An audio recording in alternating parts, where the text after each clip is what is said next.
আসসালামু আলাইকুম এভরিওয়ান, আশা করি সবাই ভালো আছেন এবং সুস্থ আছেন। গরুর মাংস আমাদের কম বেশি সবারই অনেকটা পছন্দের খাবার এবং এই গরুর মাংস রান্না করার সময় অনেক টাইম লাগে, যার কারণে আমরা চাই একটু তাড়াতাড়ি যদি রান্না হয়ে যেত তাহলে অনেকটা ভালো হতো। গরুর মাংসটা আমি আজকে প্রেশার কুকারে রান্না করব। খুব তাড়াতাড়ি করে অনলি 15 মিনিটসে গরুর মাংসটা কুকিং হয়ে যাবে। আমি আপনাদেরকে দেখিয়ে দিব কীভাবে গরুর মাংসটা রান্না করতে হয়। আমি সবচেয়ে প্রথমেই সবগুলো ইনগ্রেডিয়েন্টস একটা জায়গায় ভালোভাবে রেডি করে নিয়েছি। একে একে আমি আপনাদেরকে এখন দেখিয়ে দিচ্ছি ইনগ্রেডিয়েন্টসগুলো কী কী। প্রথমেই আমি এখানে 1.5 কেজির পরিমাণ গরুর মাংস নিয়ে নিয়েছিলাম, হাড্ডি সহ। আপনারা চাইলে হাড্ডি ছাড়াও নিতে পারেন। এরপরে আমি এখন সবচেয়ে প্রথমে দেখিয়ে দিচ্ছি, এখানে নিয়েছি আদা বাটা 3 থেকে 4 চামচ, রসুন কুচি একটা গোটা, চিলি, হলুদের গুঁড়ো, জিরার গুঁড়ো, তেজপাতা এবং করিয়ান্ডার পাউডার, যেটা কিনা ধনের গুঁড়ো বলে, গরম মশলা পাউডার এবং দারচিনি, এলাচ গোটা করে নিয়ে নিয়েছি, তেজপাতা, রসুন পেস্ট নিয়েছি 3 চামচ এবং ইয়োগার্ট সস নিয়েছি, পেঁয়াজ কুচি নিয়েছি 8 থেকে 10টা, আর এখানে নিয়েছি ধনিয়া পাতা। গরুর মাংসগুলোকে ধুয়ে ঠিক এভাবে কেটে সুন্দরভাবে রেখে দিয়েছি। আমি এগুলোর সাথে মশলা একসাথে মাখিয়ে প্রেশার কুকারে বসিয়ে দেব। সবচেয়ে প্রথমেই আমি মাংসগুলোকে সবগুলো পাউডার যে মশলাটা ছিল সেগুলো একসাথে মিশিয়ে দিচ্ছি মাংসগুলোর মধ্যে। মশলাগুলোকে প্রথমে হাত দিয়ে মিক্স করে নিচ্ছি এবং পরে মাংসের সাথে সুন্দরভাবে মিশিয়ে দেব। মিশিয়ে দেওয়ার সময় আমি গ্লাভস ইউজ করেছি, কারণ হলুদের মধ্যে নর্মালি একটা হলদে দাগ হয়ে যায় হাতের মধ্যে ডাইরেক্ট ইউজ করলে। আমি এখন আদা বাটাটা দিয়ে দিলাম, রসুন বাটাটাও দিয়ে দিলাম, দিয়ে এখন মাখিয়ে নেব। ইয়োগার্ট সসটাও দিয়ে দিচ্ছি। ইয়োগার্ট সসটা আসলে গরুর মাংসটাকে অনেকটুকু সফট করে তোলে, যার কারণেই এটা দেওয়া। পেঁয়াজ কুচিগুলো একসাথে দিয়ে দিচ্ছি, এখানে আপনারা পেঁয়াজ বাটাটাও ইউজ করতে পারেন।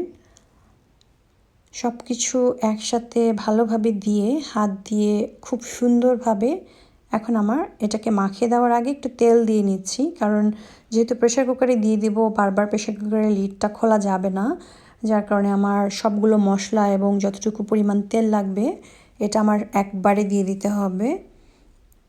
এখন আমি লবণ দিয়ে দিচ্ছি স্বাদ মতো। তো আমি এখানে 2 থেকে 3 টেবিল স্পুন লবণ ইউজ করেছি।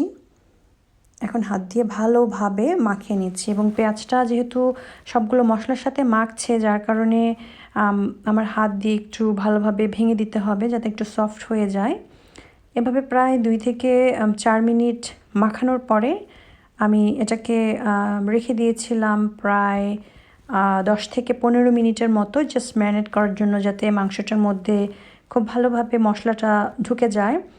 এবং মশলাটা ঢুকে গেলে হয় কি, গরুর মাংসটা সিদ্ধ হতে অনেক ইজি হয়, যার কারণে, এবং ফ্লেভারটাও খুব ভালো হয়। সো নর্মালি গরুর মাংস আমরা ধোয়ার পরও দেখা যায় যে অনেক সময় রক্ত বার হচ্ছে, ব্লাড বার হচ্ছে মাংস থেকে। তো মশলাটা দিয়ে মাখিয়ে রাখলে সেটা আর হবে না। আর এইভাবে মেখে রেখে কিন্তু আপনারা ওভারনাইটও রাখতে পারেন। এখন আমি প্রেশার কুকারের পাতিলটার মধ্যে সবগুলো মাংস ঢেলে দিচ্ছি। আমি এখানে খুব কম তেল ইউজ করেছি, কারণ গরুর মাংস থেকে নর্মালি এক্সট্রা তেল বা চর্বি যেটা খুব বার হয়, আর যার কারণে অতিরিক্তভাবেই দেখা যায় যে গরুর মাংসর মধ্যে তেলটা ভেসে উঠেছে। আমি চুলাটা একটু অন করে রেখেছিলাম, যার কারণে এখন ধোঁয়াটা বার হচ্ছে মনে হচ্ছে। এখন আমি সবগুলো মাংস দিয়ে দেওয়ার পরে আস্তে করে লিডটা বন্ধ করে দেব। লিডটা বন্ধ করে আমি দেখছেন ওখানে একটা লাল বাটন আছে, ওইটা যখন একটু উপরে চলে আসবে আমি তখনই মনে করব যে আমার গরুর মাংসটা হয়ে গেছে। সো লাল বাটনটা কিন্তু এখন নিচে নেমে আছে, তার মানে আমার পাতিলটা অনেক ঠান্ডা। লাল বাটনটা তখনই উপরে উঠে আসে যখন পাতিলটা পুরা অনেক এক্সট্রিমলি হট হয়ে যায় এবং অনেক গরম হয়ে যায়।